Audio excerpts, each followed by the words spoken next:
दोस्तों नमस्कार। आज सक्सेस स्टोरी लेकर आपके बीच में आए हैं सफलता की। सुविज्ञ को देख रहे होंगे, सफ़ेद कमीज पहने हुए बैठे हैं। डॉक्टर डीपी सिंह साहब बैठे हैं। इंद्रेश मैडम बैठी हैं जो बेसिक शिक्षा विभाग में एक नामचीन अधिकारी रही हैं। इधर सुविज्ञ की मम्मी बैठी हैं, उनके पापा बैठे हुए हैं। आपको परिचय मैंने सबसे करा दिया है, लेकिन सुविज्ञ से मिलवाने जा रहा हूँ।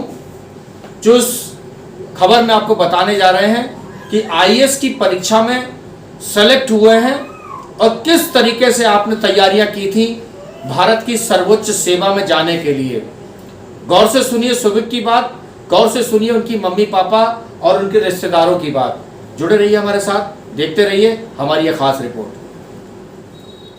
सुविज्ञ चंद्रा हैं जो बीते दिनों आईएएस की परीक्षा में सेलेक्ट हुए थे। भारत की सर्वोच्च सेवाएं अगर कोई हैं तो आईएएस की सेवाएं हैं, उसमें सेलेक्ट हुए हैं। आज मुखातिब करा रहे हैं गंभीर न्यूज़ की ओर से। सर, आपको सबसे पहले गंभीर न्यूज़ की ओर से मुबारकबाद कि आप आईएएस की परीक्षा में सेलेक्ट हुए हैं। तो सबसे पहले हमारे दर्शक आपको देखने जानना चाहेंगे, प्रेरित होना चाहेंगे आपसे सुन के कि आपने प्राइमरी एजुकेशन कहाँ से अर्जित की, सेकेंडरी एजुकेशन कैसे अर्जित की और आईएएस की तैयारियों के लिए कैसे प्रयास करते थे, कैसे पढ़ते थे और आपकी सफलता का श्रेय किन्हें देना चाहेंगे। सर, सुविज्ञ चंद्रा।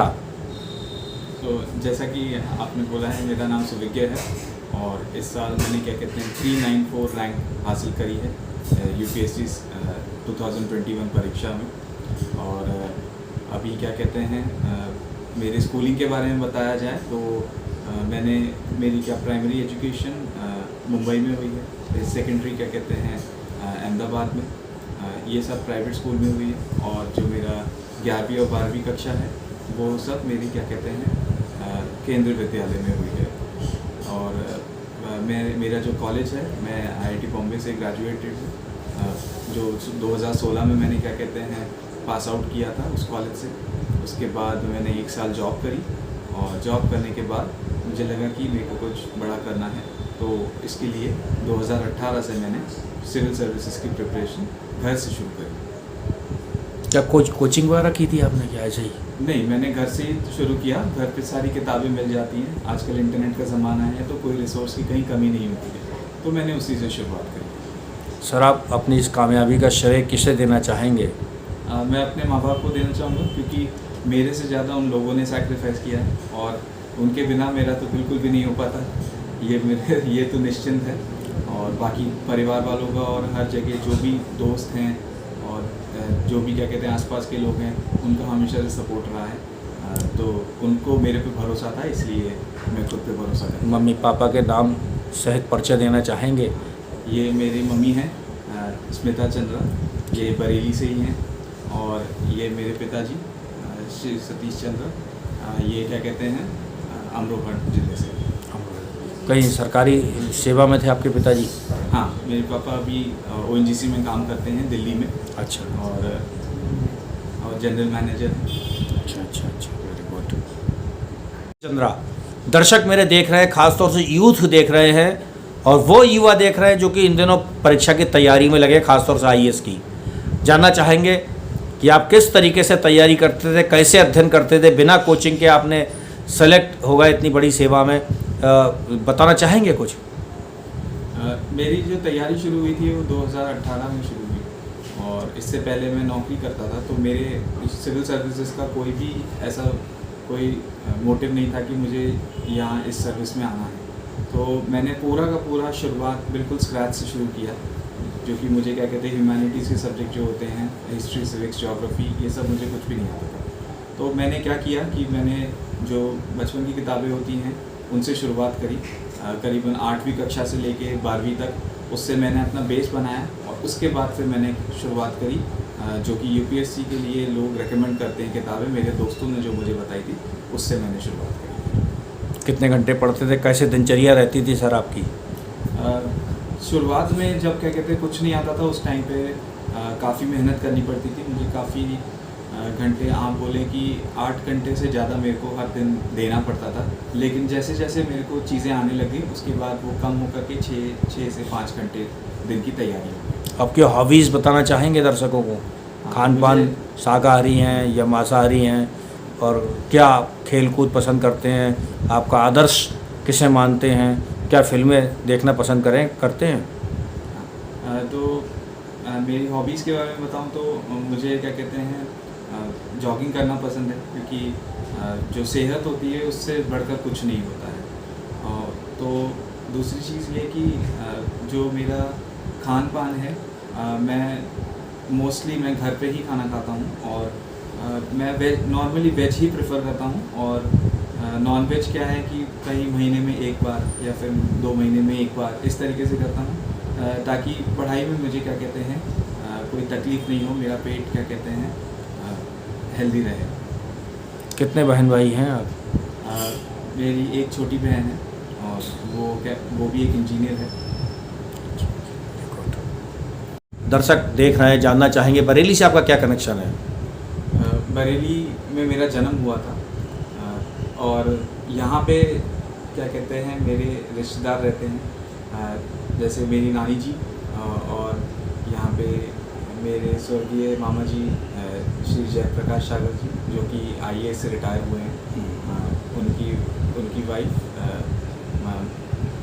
श्रीमती मंजू जी, आपकी मामी जी, मेरी मामी जी। उसके बाद मैं जिस निवास में बैठा हुआ हूँ मेरे मौसा जी का है, श्री देवेंद्र पाल सिंह जी, जो कि क्या कहते हैं स्वास्थ्य विभाग में काम कर चुके हैं, अभी रिटायर्ड हैं। और मेरी मौसी जी, जो कि श्रीमती इंद्रेश सिंह जी, उनका क्या कहते हैं एजुकेशन डिपार्टमेंट में क्या कहते हैं बहुत बड़ा योगदान रहा है एज ए टीचर। और यहाँ पे मेरे एक और क्या कहते हैं मामा जी रहते हैं, श्री अनिल कुमार सागर जी, वो LIC में काम करते हैं। और मेरी मामी जी भी हैं, जो कि ज्योति सागर, जो कि हाउसवाइफ है। मैडम इंद्रेश जी को आप कैमरे की नज़र में देख रहे होंगे, और शिक्षा विभाग में लंबे अरसे सेवाएं देती रही हैं।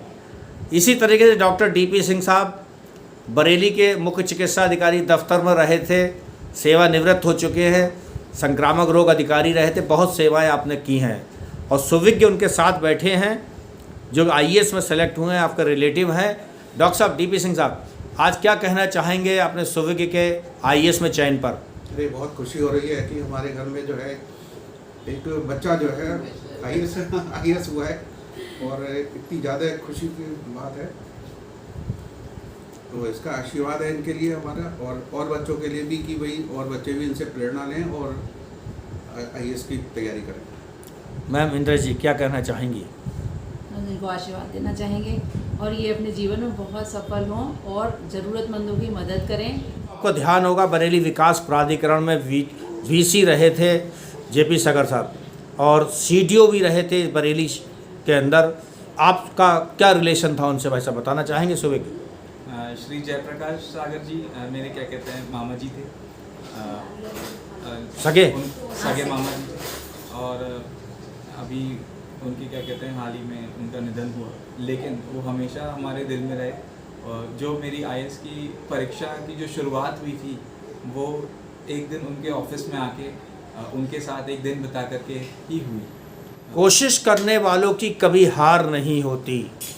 सुविज्ञ आप पर लागू होता है ये वाक्य, और आप बताते हैं कि 3 बार आपने प्रयास इससे पहले किया था, चौथे अटैम्प्ट में पास हुए। आखिर इस बार क्या निराला, क्या अनोखा, क्या अनूठा था जो पिछली बार 3 अटैम्प्ट में नहीं कर पाए, इस बार सेलेक्ट हो गए? सुविज्ञ मेरा क्या कहते हैं ये चौथा अटैम्प्ट था, और पहले अटैम्प्ट में मेरा प्रीलिम्स भी नहीं निकला था। उसके बाद दूसरे और तीसरे अटैम्प्ट तक मैं इंटरव्यू तक पहुंचा था, बट मुझे सफलता हासिल नहीं हुई। तो इस बार क्या कहते हैं मैंने जामिया मिलिया इस्लामिया के रेजिडेंशियल कोचिंग एकेडमी में दाखिला लिया था, और वहाँ पे मेरे को मोहम्मद तारिक सर जी हैं, उन्होंने मेरे को काफ़ी गाइड किया। पल पल में जहाँ भी मेरे को डाउट होता था, जहाँ भी मेरे को परफॉर्मेंस इम्प्रूव करनी थी, वहाँ में उनका बहुत बड़ा सहयोग रहा है, और उनको मैं तहे दिल से शुक्रिया करना चाहता हूँ। जामिया का जिक्र किया है, जामिया के बारे में कुछ बताना चाहेंगे? वो एक ऐसा इंस्टीट्यूट है जहाँ पे हम लोग को एक एनवायरनमेंट मिलता है पढ़ने के लिए। वहाँ पे सब सीरियस एस्पिरेंट्स आते हैं, और उसमें एडमिशन लेने के लिए एक ऑल इंडिया टेस्ट होता है, जो कि 10 से ज़्यादा सेंटर्स में होता है।